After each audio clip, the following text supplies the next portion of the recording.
moja Challenge Cup ambayo yameweza kufanyika hapa katika uwanja huu wa shule ya sekondari Tarime, na hapa tupo na captain wa timu ya Bomani FC ambao wameweza kuibuka kwa mabao ya 2-2.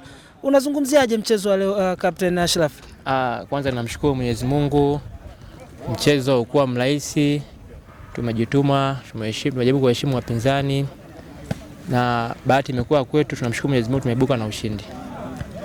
Naam, asante sana. Na unawaambia vipi washabiki wa timu ya Bomani wategemee nini katika ligi hii ambayo ndo mwanzo kabisa? Leo ni mechi ya kwanza ambayo mmeweza kuicheza na mmeweza kuibuka na ushindi. Mnawaambia vipi mashabiki wanaotegemea makubwa kutoka kwenu?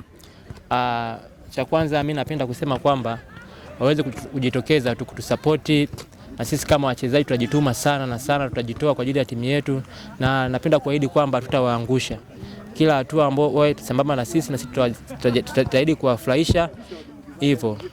Naam, na huyo alikuwa ni Ashraf ambaye ni captain wa timu ya Bomani. Asante sana mtazamaji wa Gitano TV, na sasa tunakwenda kuzungumza na kocha wa timu hii ya Bomani ambapo wameweza kuibuka na ushindi siku ya leo.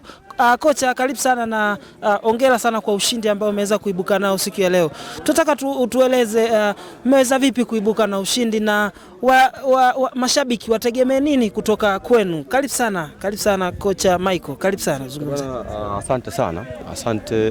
Kwanza tunamshukuru Mwenyezi Mungu kwa sababu tulikuwa mpinzani hakuwa mwepesi na yeye alijipanga, lakini na sisi walau tukatumia madhaifu yake tukaweza kupata matokeo. Kipindi cha kwanza kiliisha bila, second half tukaangalia tuna shida sehemu gani, tukarekebisha, tukaweza kuibuka washindi. Na mnategemea kucheza lini baada ya mechi hii ya kwanza kuibuka na ushindi wa bao 2-2? Mnategemea kucheza lini tena baada ya mechi hii ya leo?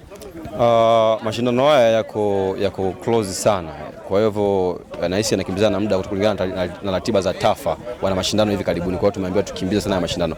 Tuna mechi kesho kutwa dhidi ya Tadea ambaye alicheza jana na aliibuka na ushindi wa 3-2. Ni mpinzani mzuri na yeye tumejipanga walau tuweze kupata point kutoka kwake. Kwa hiyo unahakikishia wapenzi wa Bomani FC kwamba kutakuwa na ushindi siku hiyo kati ya Bomani na Tadea? Mpira na matokeo matatu, lakini sisi kama Bomani FC tutajipanga kwa ajili ya kupata ushindi kwenye mechi hiyo.